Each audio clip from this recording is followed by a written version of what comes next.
আজি আমাৰ আজিৰা সমষ্টি বিধায়ক দেৱব্ৰত শইকীয়া ডাঙৰীয়া আৰু আমাৰ তিতাবৰ সমষ্টি বিধায়ক ভাস্কৰ বৰুৱা ডাঙৰীয়া লগতে আমাৰ জিলা কংগ্ৰেছৰ সভাপতি উৎপল গগৈ ডাঙৰীয়া আৰু আমাৰ দলৰ দায়িত্বত থকা বিভিন্ন আমাৰ সতীৰ্থসকল আজি স্থানীয় ইয়াত আমাৰ প্ৰশাসনৰ বিষয়াসকল আৰু ASI প্ৰতিনিধিসকলৰ লগত আমি চৰাইদেউ মৈদামলৈ আহি আমি চাকি জ্বলাই আমি পূৰ্বপুৰুষলৈ আমি সেৱা আগবঢ়াইছোঁ।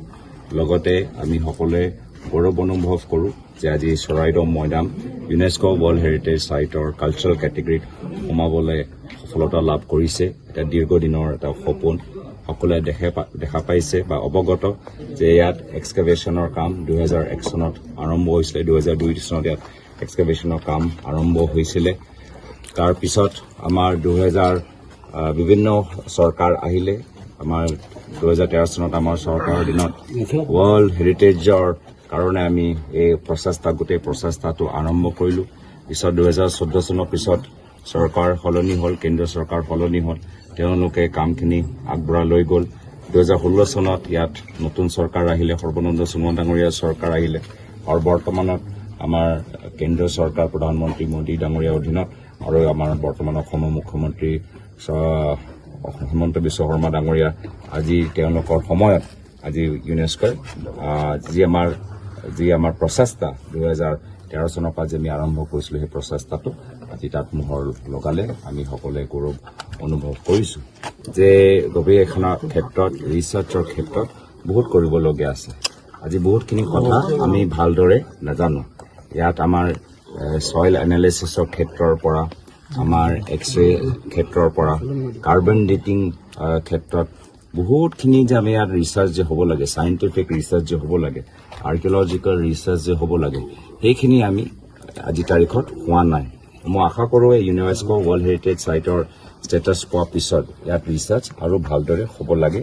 আৰু এই ক্ষেত্ৰত আজিৰ তাৰিখত আমি গম পাইছোঁ যে ইয়াৰ কিছুমান চেম্পল কাৰ্বন ডেটিং লক্ষ্ণৌত গৈ হৈছে। আমি বিচাৰোঁ যে এটা ইনষ্টিটিউট অফ ফিজিকেল কনজাৰ্ভেশ্যন যিদৰে লক্ষ্ণৌত আছে, আমাক অসমৰ ভিতৰত এটা national institute of physical conservation লাগে, য'ত আমি অসমত আৰু উত্তৰ পূৰ্বাঞ্চলত যিমানবোৰ আমাৰ আৰ্কিঅলজিকেল যিমানবোৰ আমাৰ ছাইটবোৰ আছে গোটেইখিনি আমি ইয়াত ষ্টাডি কৰিম। এতিয়া লক্ষ্ণৌত গৈতো তাততো কোনোবা টাই ভাষাৰ এক্সপাৰ্ট আছেনে নাই মই নাজানো, কিন্তু ইয়াত আমাৰ ইনষ্টিটিউট অফ টাই চেণ্টাৰ আছে। বিভিন্ন আমাৰ আমাৰ সংস্কৃতি ইতিহাসৰ ওপৰত গৱেষণা কৰা বহুত আমাৰ গণ্যমান্য ব্যক্তিসকল আছে। তো আৰ্কিঅলজিকেলৰ ফালৰ পৰা মই বিচাৰোঁ যে national institute of physical conservation ইয়াত হওক আৰু ৰিচাৰ্চৰ ক্ষেত্ৰত আৰু ইয়াত কৰিবলগীয়া আছে। ইতিমধ্যে মই গম পাই গৈছোঁ যে ইয়াত টুৰিজমৰ কাৰণে বিভিন্ন তেওঁলোকে পদক্ষেপ লৈছে, কিন্তু টুৰিজমৰ আগত অহাতকৈ আমাৰ ৰিচাৰ্চত আমাৰ বাধা হ'ব নালাগে।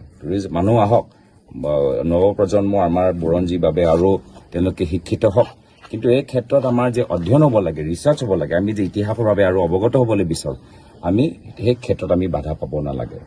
মোৰ মতে আমি বহুত কৰিবলগীয়া আছে। এতিয়া আমি যদি ভালকৈ আৰু কৰোঁ, ইয়াৰ ওচৰ অঞ্চলত বহুত আমি বস্তুখিনি ভালদৰে আমি জানিবলৈ এটা পাম। আৰু আজিৰ তাৰিখত আহোম বুৰঞ্জী আমি ভালদৰে আৰু আমি শিকিব লাগে, জানিব লাগে। আৰু আহোম বুৰঞ্জী লৈ আমি দেশৰ চুকে কোণে স্কুলৰ টেক্সটবুক যোগেদি, কলেজৰ কাৰিকুলাম যোগেদি আমি সমগ্ৰ ভাৰতৰ ল'ৰা ছোৱালীৰ ওচৰত লৈ যাব লাগে যে কেনেকুৱা এটা জনগোষ্ঠীয়ে প্ৰায় 600 বছৰ বিভিন্ন আমাৰ জনজাতিক একত্ৰিত কৰি আমাৰ এটা সুস্থ অসম গঢ়ি তুলিলে। তাৰ বাবে আৰু আমাৰ ভাৰতৰ জনসাধাৰণে জনাটো উচিত।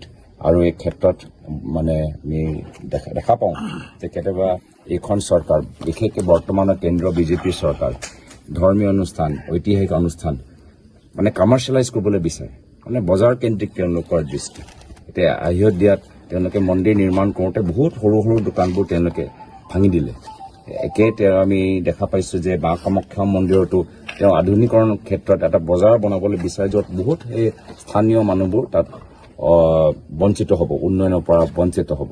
ইয়াতো আমি দেখা পাইছোঁ ASI এতিয়া 3D লৈ মানে কি কমপ্লেক্স, টুৰিষ্ট কমপ্লেক্স কৰিবলৈ বিচাৰিছে। তো এই ক্ষেত্ৰত আমি দেখা পাইছোঁ যে ঐতিহাসিক ধাৰ্মিক অনুষ্ঠানৰ যি তেওঁলোকৰ স্থিতি, যি পৰিৱেশ, এই পৰিৱেশটো বৰ্তমান চৰকাৰে সলনি কৰিবলৈ বিচাৰে আৰু সেই সলনি কৰাৰ ক্ষেত্ৰত স্থানীয় মানুহক লগে লগে নলয়, স্থানীয় মানুহৰ পৰা ইনপুট নলয়, স্থানীয় মানুহৰ পৰা ৰায় নলয়, যাৰ ফলত স্থানীয় মানুহবোৰ এই অঞ্চলৰ উন্নয়নৰ পৰা বঞ্চিত হয়। এটা কাজিৰঙা এটা ইউনেস্কো ৱৰ্ল্ড হেৰিটেজ চাইট টুৰিজমত, কিন্তু চাৰিওফালে তাত 5-star হোটেল, মানুহবোৰ একো তাত পোৱা নাই। স্থানীয় মানুহ আজি ভাল পাইছে যে কাজিৰঙা এটা ইউনেস্কো ৱৰ্ল্ড হেৰিটেজ, কিন্তু তেওঁলোকৰ উপকাৰ হোৱা নাই। কিন্তু ডাঙৰ 5-star হোটেল তাত খোলা গৈছে, দামী ৰুমবোৰ তাত বনোৱা গৈছে, 5-star ৰিজৰ্ট তাত বনোৱা গৈছে। স্থানীয় মানুহৰ একো ভূমিকাই নাই এনেকুৱা অঞ্চলৰ ইউনেস্কো ৱৰ্ল্ড হেৰিটেজ চাইটৰ উন্নয়নৰ ক্ষেত্ৰত। তো মই আশা কৰোঁ যে এখন চৰকাৰ অযোধ্যাৰ দৰে তেওঁলোকে ভুল নকৰিব।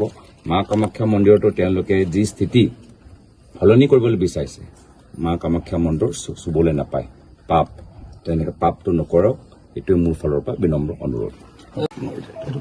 কৰিব লাগে তো কাৰ দায়িত্ব? সমষ্টি পুনৰ নিৰ্ধাৰণ হৈ গ'ল, ইলেকশ্যন কেন্দ্ৰিক গোটেই সমষ্টিবোৰ পুনৰ নিৰ্ধাৰণ হৈ গ'ল।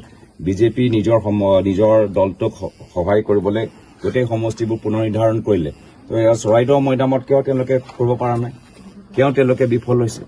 সোনকালে হোৱাটো আমি বিচাৰোঁ, ৰাইজৰ লগত আলোচনা কৰাৰ পিছত হ'ব লাগে। তো সদায় নিৰ্বাচন কেন্দ্ৰিক, ৰাজনীতি কেন্দ্ৰিক এখন চৰকাৰৰ কাম।